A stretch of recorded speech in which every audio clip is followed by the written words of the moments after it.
To you, Idris, and a very warm welcome. Thank you very much, Travendra, and I'm pleased and honored to be on the panel with Elizabeth. I spent 20 years in a university in the Middle Atlas of Morocco, and I've always wondered what the connection was between a village and Elizabeth. The village was called Gigou, and it's right in the heart of the Middle Atlas Berber territory. So thank you for the opportunity to interact and learn from questions and participants. And I'd like to thank the Foundation and the Friends of Europe for the opportunity. If I may, I thought maybe to answer the question, to take you a little bit through our experience, which is representative of the Southern Mediterranean. We may have done slightly better than some countries in Africa or south of the Mediterranean, and others may have done better than us, but I think the experience is rich. So the COVID-19 brought out the best in Moroccan universities, from solidarity to collaboration, to lowering resistance to the new, to grappling with the unknown, and using whatever technology one can get, the course content to students, wherever they may be, in the confinement of their homes. We are now 120,000 content items richer.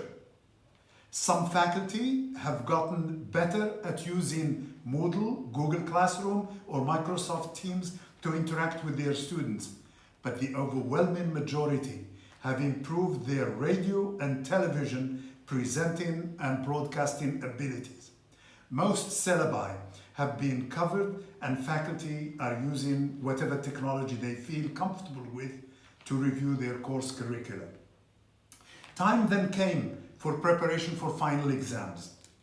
And this is when more and more student voices were coming out, complaining that the connection was too slow, too sporadic, or faulty when needed. Some even complained that the one computer in the family was shared by the other siblings and was not always accessible. The same siblings disagreed on what to watch on family TV when an important lecture for one of them was broadcast. We suddenly realized that equity and equal opportunity are issues that cannot be overlooked, that the process should not exacerbate the digital divide already in existence. The underprivileged would be left farther behind. We came to the conclusion that fairness required not to assess the learning that might have taken place from distance teaching. Having by and large covered over 70% of the curricula by March 16th, when we stopped teaching face-to-face, so the university presidents agreed with the ministry to decide students' admission to higher levels based solely on material covered until then.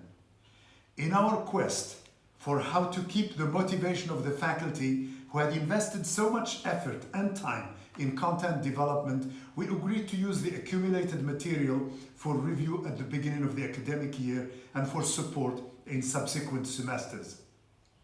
We also concluded that we absolutely needed to invest in the hardware and software so that all students have equal access to technology.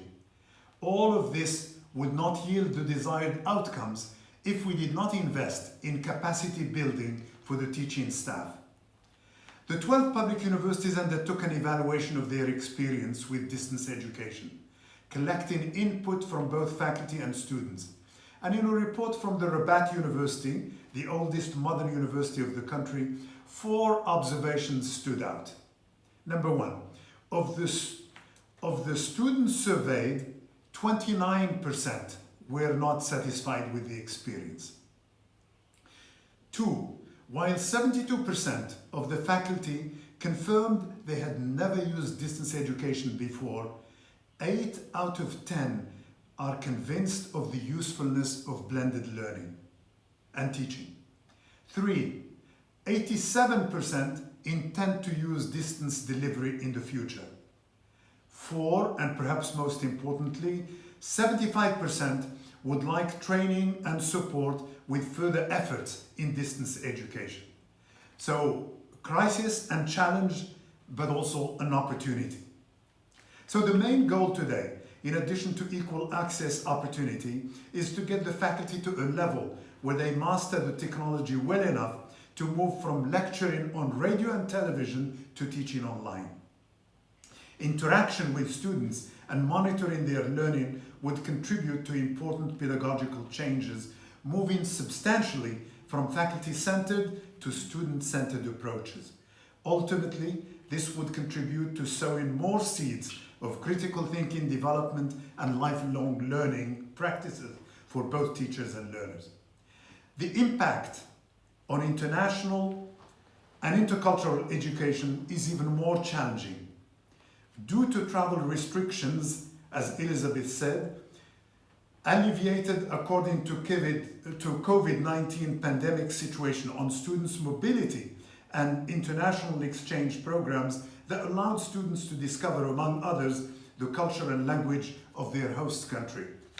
As an example, 126 Moroccan students living in Wuhan were brought home on February the 2nd. By the end of 2019-2020 academic year, more than 1,000 Moroccan students in China returned to the kingdom. About 400 students moving between Morocco and Tunisia, including 233 Moroccans and 165 Tunisians, found themselves far from their country of study. End-of-year exams were ensured remotely in their home country. For the 2020 and 2021 academic year, we estimate that the number of international students newly admitted to Moroccan universities will not exceed 2,000, knowing that the Moroccan offer includes more than 5,000 new free educational places with many advantages. So only 40% are expected to show up. A lot of students stranded here in Morocco were given campus housing and were able to follow their courses remotely. In this regard, harnessing the potential of digital technology has been one of the alternative solutions to ensure the continuation of mobility programs and for students' intercultural experience. Morocco maintains its educational offer intended for international students for 2021 academic year while adapting it to current epidemiological circumstances and capitalizing on the experience acquired during the previous year. To this end, two teaching options are offered to international students.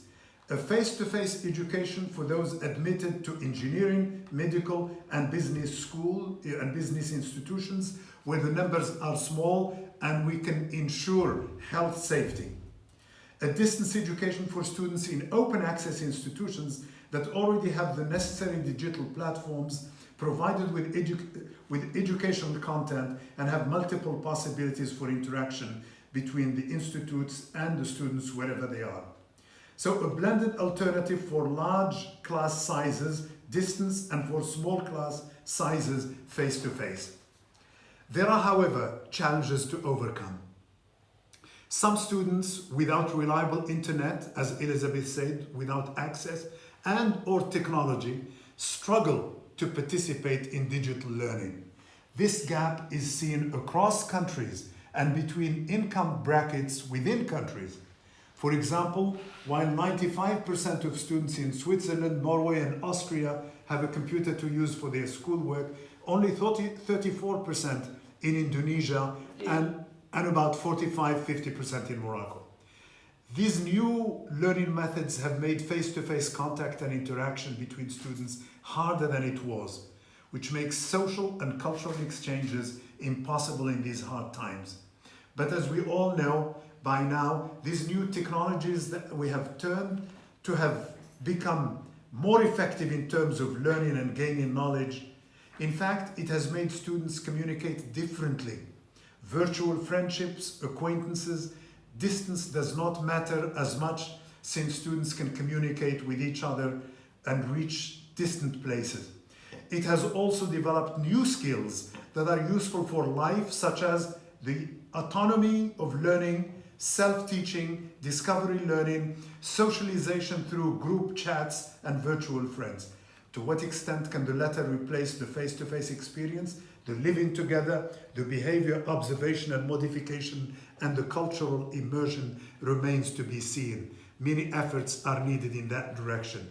So to sum up, I think we need to look into social responsibility of telecom providers to make it easy and accessible for students to get connected and to get equipment. We need to find donors and people with a stronger social responsibility to help with equipment for our students and the connection. And my final thought, the help we got from Europe, the British Council and the BBC helped us with radio courses in English, helped with television courses, and helped with digital library that was freely accessible to all of our university students. The Association of Francophone Universities helped us with developing 13 units, 12 for students to manipulate the equipment and to be introduced to distance learning and take best advantages of it through personal development, through soft skills, study skills, and with a unit for faculty to develop distance teaching materials that we're to use now as we launch the school year. So we're very grateful for the support, for the understanding, and we're also grateful for the opportunity to maybe achieve a qualitative jump in the use of technology while we have a lower resistance level from faculty and staff. And I'll be happy to take questions and interact with the audience. Thank you. Thank you very much. That was fulsome and explained a lot. I like the way you went from, the